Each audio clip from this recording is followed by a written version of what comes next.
Bom dia, irmãos e irmãs, a paz de Jesus.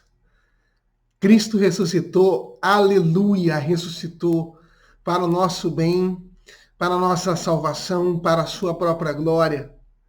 Como vencedor da morte, do inferno, vencedor sobre o pecado, vencedor sobre todos os males. Cristo ressuscitou, aleluia. Que bênção, estamos finalmente no domingo da ressurreição do Senhor. Começamos hoje as meditações pascais desse tempo pascal, porque é o tempo da ressurreição do Senhor, é o tempo em que Ele vive no meio de nós. Ele está vivo. Mesmo num tempo de dificuldades, mesmo num tempo de sofrimento, mesmo num tempo de penúria, de doença, Ele ressuscitou. Antes de fazermos a meditação de Santo Afonso, né? Voltamos a. Bom, estamos nesse tempo. Ontem nós dizíamos: o Sábado Santo vai passar, mas parece que o dia de silêncio vai continuar, porque nós continuamos apartados da Eucaristia, porque nós continuamos afastados dos sacramentos, porque nós continuamos fechados nas nossas casas, os trabalhos estão fechados, a doença está aí, a peste está aí, se espalhando, fazendo vítimas. A liturgia, nós dizíamos também ontem, e já dissemos outras vezes, ela tem este condão de nos tirarmos de nós mesmos. O que acontece? Nós, a cada momento, estamos vivendo um momento, em um tempo específico, que tem uma significação, que tem uma característica peculiar. Hoje nós vivemos um tempo de retração, de austeridade, de sofrimento, de limitações. Né? Estão aí as nossas limitações do direito de ir e vir, limitações das nossas liberdades, limitações na capacidade de trabalho, recessão econômica, doença, morte. A nossa tendência, quando nós vamos nos dirigir ao Senhor, é trazer sempre essas coisas. Ah, Senhor, eu estou vivendo este momento. Ah, Senhor, me ajuda porque eu estou nisso e tal. Olha porque está acontecendo. Olha, e é uma realidade, é justo e bom que nós levemos a nossa realidade, a nossa verdade ao Senhor em oração. Entretanto, a liturgia ela faz isso. Ela nos tira deste só momento. Se nós vamos falar só espontaneamente com Deus, e é muito importante que nós falemos espontaneamente com Deus, e digamos na nossa oração de coração aberto que nós estamos sentindo, que estamos vivendo, porque o Senhor é nosso amigo, Ele quer nos ouvir. É muito importante nós voltarmos também para a oração da igreja, para a oração formulada, para a Santa Missa, importante acompanhá-la, na hora em que ela está acontecendo, na hora que o Santo Sacrifício está sendo celebrado, por algum canal de transmissão, né? Estar ali, fazer-se presente o quanto possível. E essa liturgia, a liturgia das horas de uma maneira especial, né? Quem sabe no futuro nós possamos falar mais sobre a liturgia das horas. Ela vai apresentar, por exemplo, na liturgia das horas tem os salmos, e um salmo é um salmo de tristeza destes, né, de lamento, de Senhor, o Senhor está deixando que a peste nos abata, que a fome nos abata, está deixando que o inimigo nos oprima, nós estamos sob um estado estrangeiro, sob a Babilônia, sob a Pérsia, enfim. Ajuda-nos, Senhor. E outro de alegria. O Senhor me salvou e me libertou. Ah, o Senhor, louvado seja o Senhor. Céus e terra louvem ao Senhor, mares e rios louvem. É um outro clima. E a liturgia nos faz isso. Quando ela faz isso, ela nos dá um grau de verdade também. Porque essas coisas são verdade. Nós estamos fixos neste momento em que nós estamos vivendo. Mas a verdade é que há muito mais. Primeiro lugar, acima de tudo, deixar o acima de tudo para depois. existem muitas coisas. Bom, em primeiro lugar, há coisas boas que estão acontecendo. Estamos convivendo mais com a nossa família, e isso é uma bênção que Deus dá nesse tempo. Estamos convivendo mais com as pessoas, mais próximas, pelo menos. Estamos nos obrigando a conhecer a intimidade, a viver os defeitos do outro pela proximidade. O sentir as limitações é bom porque mostra que nós somos limitados mesmo, que nós não podemos tudo, então nós temos que nos alegrar com isso. Veja, a liturgia, ela diz que ela nos leva a nos alegrar e vai nos mostrando que há motivos para nós nos alegrarmos. A realidade de que, se nós fôssemos ver esta provação, este vírus, especificamente esse vírus, podia estar nos dando uma condição muito mais severa. Ele é muito transmissível, ele se transmitiu muito, ele se espalhou muito. Nós estamos... mas veja, toda a limitação que nós estamos vivendo não é porque ele nos destruiu, é para que ele não nos destrua muito. É para evitar um maior número de mortes. Mas ele não é um vírus de altíssima destrutividade, como nós já tivemos alguns. A peste negra matou 1/3 da população da Europa. 1/3. Já imaginou isso? 1/3 das pessoas mortas. Ao nosso redor, à nossa volta. A gripe espanhola, há um pouco mais de um século atrás, matou milhões e milhões. Sem uma expansão geográfica tão grande. Muita letalidade. As pessoas iam morrendo e não dava tempo de se recolher os corpos. Não é isso que nós estamos vivendo. Porque esse vírus é muito menos letal. O Covid-19 é muito menos letal. Hoje nós temos uma outra organização de sociedade e nós estamos fazendo uma organização de combate diferente. Mas, não vou entrar no mérito da conveniência disso ou não, mas esse vírus, por exemplo, ele não nos arrisca o fornecimento de itens básicos. O trabalho nos supermercados, dos transportadores de alimentos. Ele não nos evita o fornecimento de serviços públicos básicos. Nós não estamos correndo o risco de, daqui a pouco, acabar a água nas torneiras, porque as pessoas que trabalham no fornecimento de água morreram todas e não tem mais ninguém trabalhando e é o caos. Ou então o serviço de televisão, não é essencial, mas para de funcionar porque de transmissão de sinal da internet, porque todos morreram, não tem gente para fazer esse trabalho.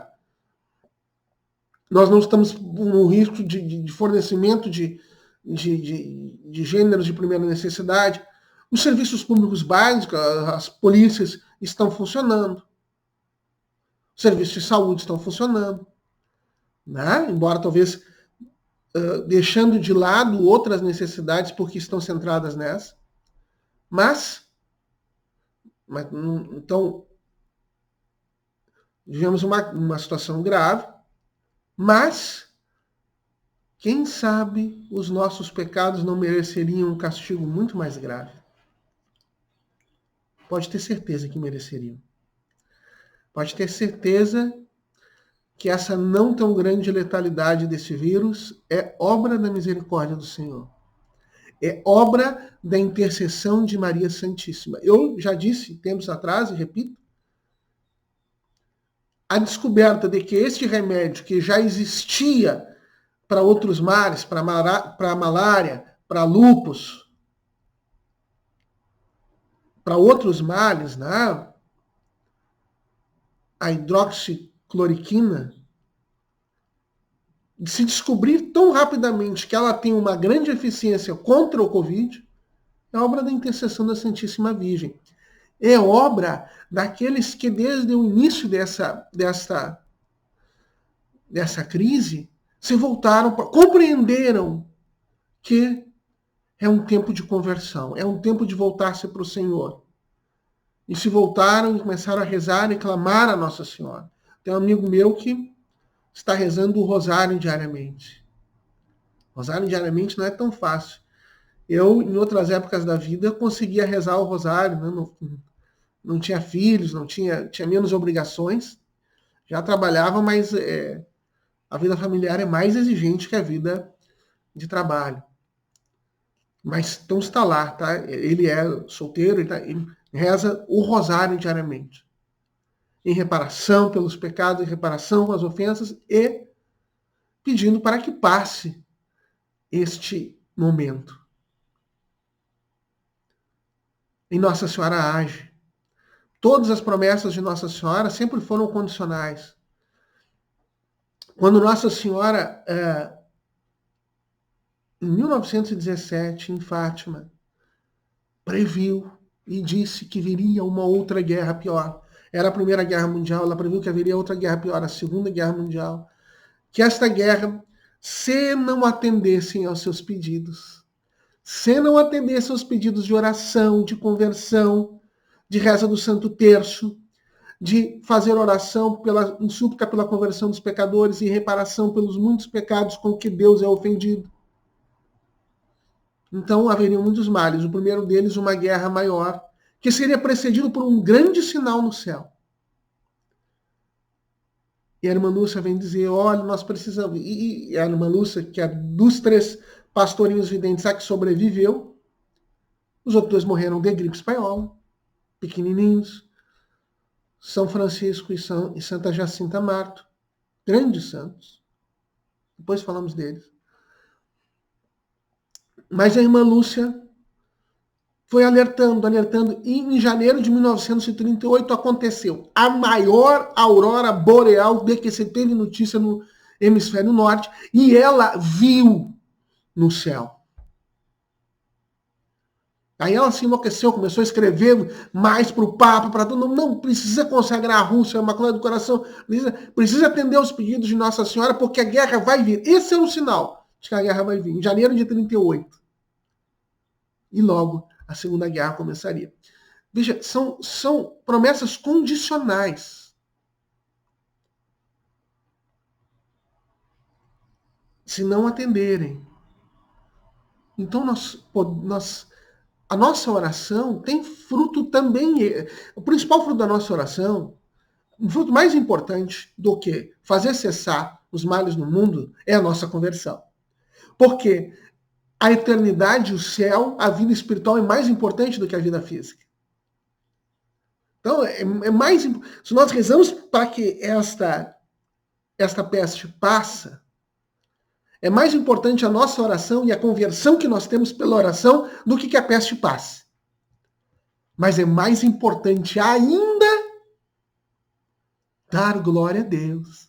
Ele é maior, Ele é o santo. Eu estou voltando para Ele, eu estou reconhecendo que eu não sou nada e Ele é tudo. Eu não posso nada e Ele pode tudo. Essa é a realidade. Passar a peste é o básico, é o mínimo. A minha conversão já é mais. E dar glória a Deus, reconhecer o lugar de Deus é mais ainda. Mas é uma ocasião de se voltar para Ele. Então, existem bens nesse momento. Os nossos pecados mereceriam um sofrimento maior. Veja aqueles que nasceram Veja aquele que nasce num campo de concentração hoje na Coreia do Norte. Nós temos relatos disso. De pessoas que conseguiram fugir de lá. Pessoa que achava que, assim, que todo o mundo inteiro, era feito de campos de concentração. Era a única coisa que ele conhecia. E que existiam 2 castas de pessoas. Uma pessoa como ele, que nasce oprimida para trabalhar e tal, e uma de uma outra casta superior, que eram os guardas, os superiores, que estavam ali, que mandavam nos outros, que tinham autoridade. Ele não podia querer nada nunca, ele comia o que davam para comer, ele não tinha escolha nenhuma, e alguns outros têm. Eu achava que o mundo todo era assim. Não conhecia liberdade, né? Lá onde não existe internet, não existe toda a comunicação é feita só pelo único governo totalitário. Não existe sistema de educação privado, não existe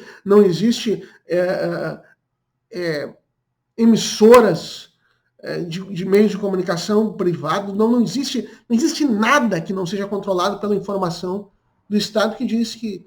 Lá se diz, por exemplo, na Copa de 2006, a Coreia do Norte venceu o Brasil no jogo. Se eles disseram que venceu, quem é que vai dizer que não? Mas milhares de pessoas viram no estádio, bilhões de pessoas viram pela televisão no mundo inteiro. Mas lá eles não sabem. Imagine nascer lá. Imagine nascer num país onde há fome. Você vai passar a vida com fome.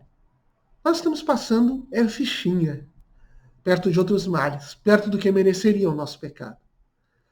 E acima de tudo, porque a eternidade é mais importante. A eternidade é mais. Deus é mais.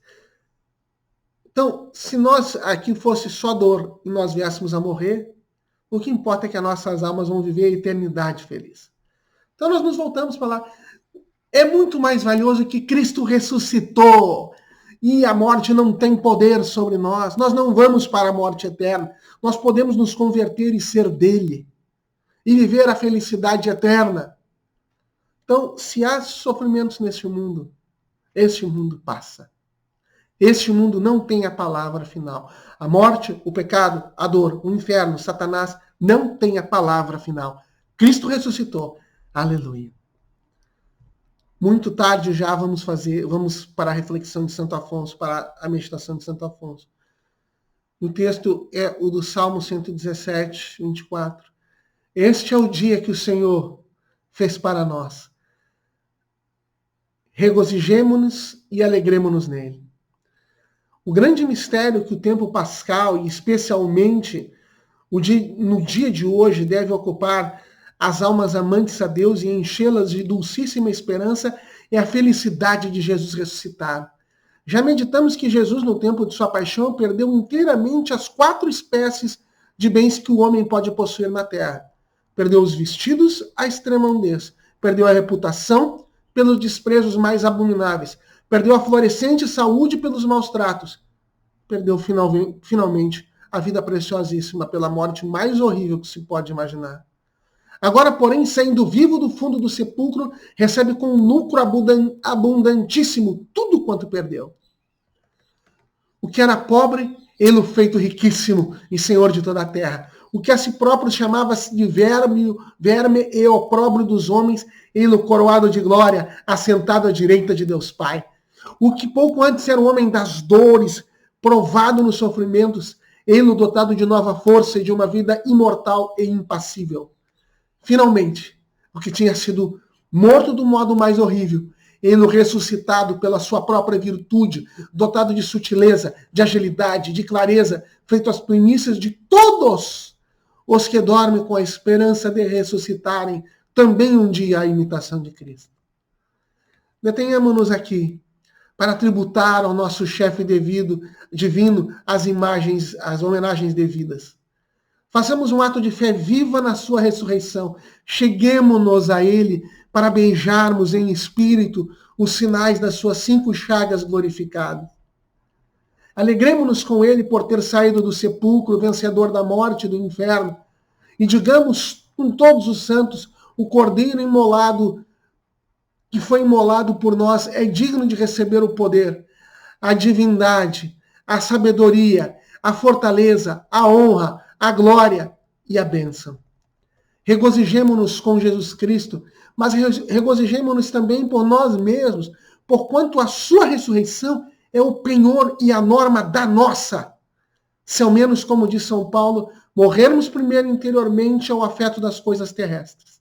Se com ele morremos, com ele também viveremos. Ó doce esperança! Virá a hora em que os mortos ouvirão a voz do Filho de Deus.